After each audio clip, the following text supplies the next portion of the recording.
Said Nursi's life is often discussed as though it were a play that takes place on stage in three acts: the old Said, the new Said, and the third Said.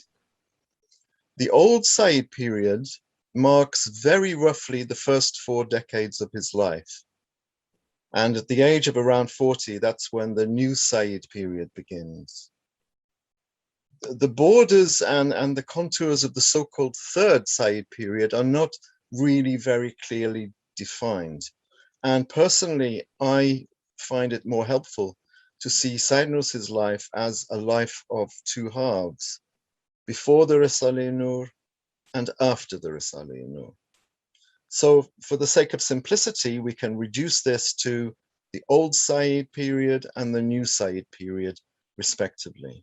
And we should bear in mind that the border between these two periods is a little blurred. It's not precise. I find it interesting to imagine how history might have treated Said Nursi if he had not survived the First World War. How would historians and scholars of intellectual history have viewed Said Nursi then? If they had recorded the events and anecdotes that are chronicled in his biographies, they would have assessed his early years more or less as we assess them now, but without the hindsight which is offered by his authorship of the Risale-i-Nur. Remember, we are imagining now how the world would have seen him if he hadn't lived beyond his 40th year and if he hadn't written the Risale-i-Nur. So if we can go to slide 3. Thank you. They would have told of a boy born into a devout Kurdish village family in Eastern Anatolia and born to a mother who, the story goes, never suckled the baby Said without first taking ablution, and born to a father who was so God-aware that whenever he took his sheep across his neighbor's fields to pasture, he would place a muzzle over the sheep's mouths so that they could not eat his neighbor's grass. This was how devout his parents were. Biographers would have told of a young boy who questioned everything and who, as they say, did not suffer fools gladly. They would have told of an extremely bright and clever boy with a prodigious memory and a voracious hunger for knowledge. They would have told of an autodidact, a self-taught young scholar with a quick temper, who was able to debate scholars much older than himself. A pugnacious, at times perhaps overly self-confident child who knew, possibly instinctively, that no one else in the area could match his intellect.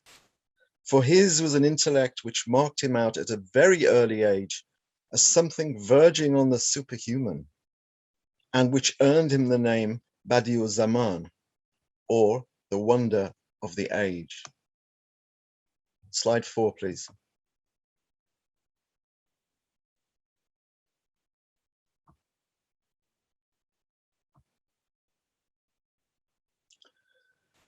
Biographers would have written of how Said Nursi, as a young adult, grew in awareness of the socio-political problems with which the end-stage Ottoman Empire was faced. Historians would no doubt have focused on two key areas in his life: politics and education. They would have spoken of Nursi as an inveterate champion of political unity and stability, particularly in the context of his native Kurdistan. They would have told of his interest in the struggle for freedom and constitutionalism within the Ottoman Empire, and his interest in the movement for pan-Islamic unity further afield. They would no doubt have recorded the profound unease he felt over the extent to which Westernization had begun to affect the Ottoman educated classes, giving rise to many doubts about tradition and about Islam itself. Said Nursi was aware that there were some who blamed the problems of the Ottoman Empire on Islam, and his biographers would no doubt have noted that Said Nursi's stated intention was to dedicate his life and learning to prove that the Quran and Islam were the source of all true knowledge and progress. Now, had Sayyid Nursi not survived the war, his biographers would most likely have identified political and educational reform as Sayyid Nursi's unique selling point. He would possibly have been seen as a champion of constitutionalism, and he would possibly have been added to this motley assortment of scholars, thinkers, and demagogues in the pre-modern Muslim world who campaigned for pan-Islamism, constitutionalism, and freedom. Thinkers such as Jamal ad-Din al-Afghani, for example, in whose footsteps many thought Sayyid Nursi was treading. Biographers would have told of Nursi in his prime, around the age of 30, moving to Istanbul, then the Ottoman capital, where he was to make something of a name for himself as a public intellectual and social commentator.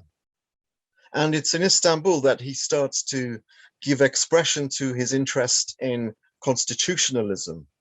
And it's there that he becomes politically active. It's in Istanbul, too, that he floats his ideas for the establishment of an Islamic university, which he called the Madrasatul Zehra.